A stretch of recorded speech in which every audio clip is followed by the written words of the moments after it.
سرنوشت و مرگ دردناک خاتون بغدادی به دست همسرش، حکایتی از کتاب داستان‌های 1001 شب به نام حکایت غلام دروغگو. در دوران خلیفه هارون الرشید شبی از شبها خلیفه به وزیرش جعفر برمکی گفت: میخوام امشب در میان کوچه ها بگردم و از احوال و کارهای مردم شهر با خبر بشم. همچنین اگر حاکمی از حاکمانم رو دیدم که به زیر دستاش ستم میکنه اونو از سمتش معزول کنم. بنابراین خلیفه با جعفر وزیرش و مسرور خدمتکارش در انتهای شب وارد کوچه های شهر شدند. همینطوری میگشتند که در کوچه ای به مرد سال خورده ای برخورد کردند که تور ماهیگیری و عصایی در دستش بود و آهسته آهسته راه میرفت و خیلی غمگین بود و زیر لب هم شعرهای غمانگیزی زمزمه میکرد. اینجا بود که خلیفه به جعفر گفت این مرد حتما خیلی بیچیزه و مشکلیه. بنابراین جلو رفت و پرسید ای مرد، حرفه و شغل تو چیه؟ اون مرد هم گفت من صیاد هستم، اما امروز هر چه تلاش کردم هیچ روزی عایدم نشد. الانم دارم برمیگردم به خونه و اونقدر از زندگیم ناامید هستم که داشتم طلب مرگ از خدا میکردم. خلیفه در این زمان گفت اگه الان دوباره برگردی به کنار رودخونه دجله و به شانس و اقبال من تور ماهیگیریت رو به رودخونه بندازی، هر چیزی که در دامت افتاد من به 100 دینار طلا ازت میخرم. صیاد سال خورده خیلی خوشحال شد و با خلیفه به کنار رودخونه دجله برگشت. دامش رو به رود انداخت و بعد از ساعتی دام رو بیرون کشید و صندوق بزرگی در دامش افتاده بود. خلیفه هم طبق قولی که داده بود 100 دینار به او داد و پیرمرد به خونش برگشت. و اما صندوق رو خلیفه بر دوش مسرور گذاشت و به قصر برگشت. و زمانی که در صندوق رو در قصر باز کردند، گلیمی رو دیدند که انگار توش یه چیزی رو پیچیده بودند. اونو باز کردند و ناگهان چشمشون به جنازه دختر زیبارویی افتاد. خلیفه چون اونو دید به گریه افتاد و گفت ای وزیر بی تدبیر من، چطور تحمل کنم که در زمان من مردم رو بکشند و به دجله بندازند؟ این گناهش برگردن منه. پس من باید قاتل این دختر رو پیدا کنم و اعدام کنم و قسم میخورم که اگر قاتل این دختر رو پیدا نکنی همه خاندان برمک رو میکشم. جعفر چون خشم خلیفه رو دید چند روزی مهلت خواست و خلیفه هم به او مهلت 3 روزه داد. و اما در این مهلت 3 روزه جعفر کاری از پیش نبرد و روز 4 خلیفه اونو خواست و وقتی فهمید که قاتل رو پیدا نکرده عصبانی شد و گفت چون قسم خوردم پس امروز خودت رو خواهم کشت. جارچی ها در شهر جار زدند که امروز جعفر وزیر به دار کشیده خواهد شد. مردم همه از شنیدن این خبر به شدت ناراحت شده بودند و علت خشم خلیفه رو هم نسبت به جعفر نمیدونستند. القصه چوبه دار را آماده کردند و جعفر رو به سمت چوبه دار بردند و جلادان هم آماده شده بودند که جعفر رو به دار بکشند.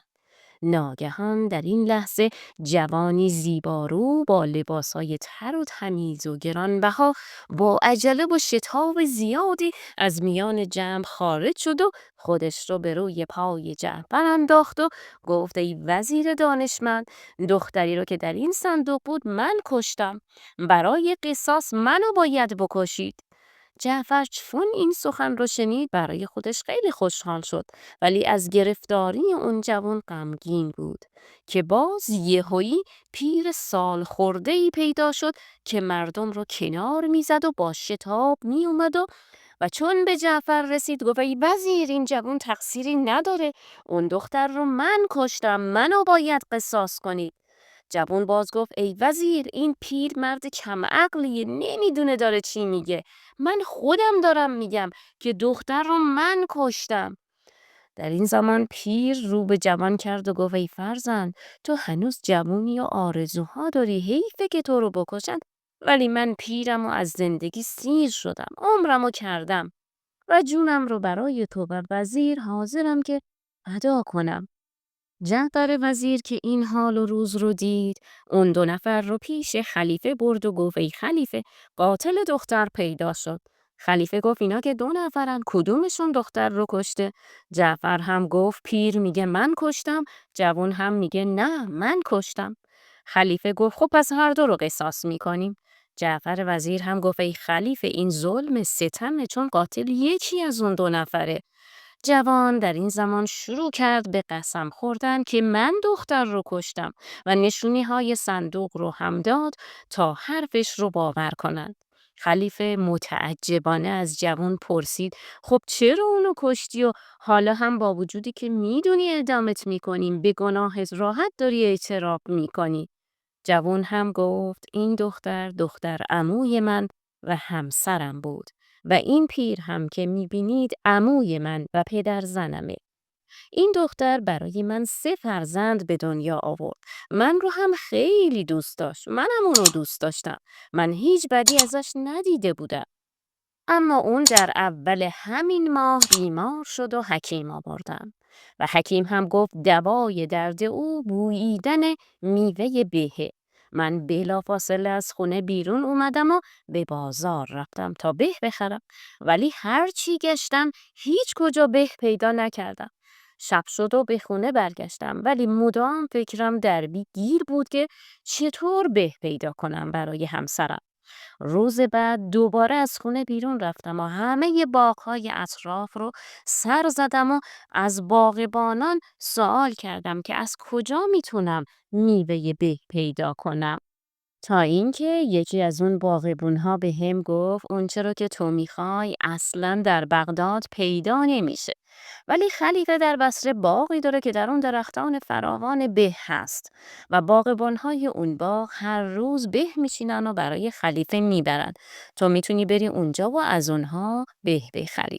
و چون من عاشق همسرم بودم و دوستش داشتم و میخواستم که حتما به رو پیدا کنم تا درمان بشه، عزم سفر کردم و راهی شهر بصره شدم.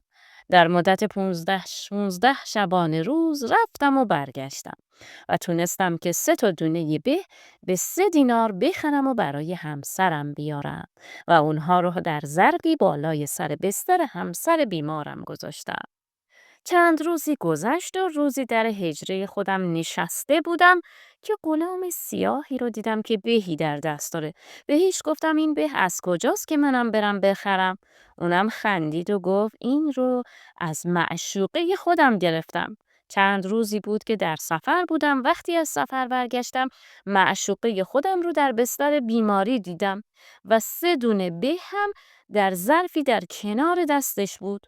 اون یکی از اونها رو به من داد و گفت شوهر خنگ من اینا رو از بصره آورده و من چون این حرف رو از غلام شنیدم جهان پیش چشمم تیره و تار شد. بلافاصله حجره رو تعطیل کردم و به خونه برگشتم. از شدت خشم و عصبانیت عقل و شعور از کله من رفته بود. مثل دیوونه ها شده بودم. بالای سر همسر بیمارم رفتم و دیدم که 2 دونه به فقط در ظرف هست. ازش سوال کردم به سومی کجاست؟ آیا اونو خوردی؟ اونم گفت نه نخوردم، ولی نمیدونم چه کسی اونو برداشته. در اون لحظه حرفهای اون غلام به ذهنم حمله کرد و مطمئن شدم که غلام راست گفته. پس چاقویی رو برداشتم و بالای سینه اون نشستم و اونو کشتم. و بعد هم داخل گلی میپیچیدم و در صندوقی گذاشتم و صندوق رو هم روی قاطر گذاشتم و به کنار رود دجله رفتم و صندوق رو به آب انداختم. ای خلیفه، زودتر منو بکش و قصاص کن که من از مکافات روز رستاخیز به شدت در هراسم، به خاطر اینکه وقتی صندوق رو به دجله انداختم و برگشتم پسر کوچیک خودم رو دیدم که گریه میکنه و از اون جایی که اون هنوز از ماجرای مادرش خبر نداشت علت گریهش رو سوال کردم. اونم گفت پدر جان، از اون 3 به که در کنار بستر مادرم بود یه دونه‌شو من برداشتم. بعدم اومدم توی کوچه و مشغول بازی بودم که غلام بلند بالایی به سمتم اومد و گفت این به رو از کجا آوردی؟ منم گفتم مادرم رنجور و بیماره و حکیم گفته که اگه به رو بو کنه خوب خواهد شد. بنابراین پدرم به بصره رفته و 3 دونه به 3 دینار خریده و آورده که مادرم اونها رو بو کنه و خوب بشه. ولی اون غلام ناگهان چنگ زد و به رو از من دزدید و رفت. منم الان از ترس اینکه به مادرم چی بگم دارم گریه میکنم. چون این حرفها رو شنیدم فهمیدم که غلام چرت و پرت گفته و تهمت بیهوده زده و من همسرم رو بیخودی کشتم و ستم بزرگی کردم. همینطور غمگین و گریان خونه نشین شده بودم که عموم همین پیرمرد سال خورده پیشم اومد و ماجرا رو برای اونم تعریف کردم. او هم پهلوی من به ماتم نشست. ما 4 شبانه روزه که داریم گریه میکنیم و ناله میکنیم به خاطر کشتن اون دختر. افسوس دارم میخورم. ای خلیفه، تو رو به اجدادت قسم میدم که منو زودتر قصاص کنی که دیگه تاب و تحمل ندارم. خلیفه هم گفت نه، امکان نداره، گناه از غلام بوده و من فرمان کشتن هیچ کدومتون رو نمیدم مگر اون غلام رو. بعد هم رو به جعفر وزیر کرد و گفت غلام رو از تو میخوام، باید بری و اونو پیدا کنی وگرنه خودت رو به جای اون میکشم. جعفر وزیر با خودش گفت اگر اون دفعه اون مدلی نجات پیدا کردم این بار دیگه حتما کشته میشم، چرا که پیدا کردن اون غلام از محالاته. القصه، جعفر وزیر به خونه اومد و 3 روز به طاعت و عبادت مشغول شد. بعد هم برای خانوادش وصیت کرد و روز 4 مأمور خلیفه اومد و گفت خلیفه حسابی عصبانیه و قسم خورده که اگر جعفر امروز غلام رو نیاره خودش رو به جای غلام میکشم. جعفر این رو که شنید حسابی غصه دار شد، اما راه به جایی نداشت. اون یکی یکی از اعضای خانوادش داشت خداحافظی میکرد تا اینکه دختر خردسالش رو که از همه فرزنداشم بیشتر دوست داشت توی بغلش گرفته بود و میبوسید و گریه میکرد. و در همون لحظه توی جیب اون دختر یک به دید. گفت ای دختر قشنگم، این به رو از کجا آوردی؟ دختر هم گفت غلام ما ریحان 2 دینار از من گرفت و این به رو به من داد. جعفر این سخن رو که شنید خیلی خوشحال شد و غلام رو صدا کرد و چون ریحان غلام اومد جعفر شروع به تحقیق کردن و سوال کردن از غلام کرد. اونم گفت چند روز پیش این به رو در کوچه از کودکی گرفتم.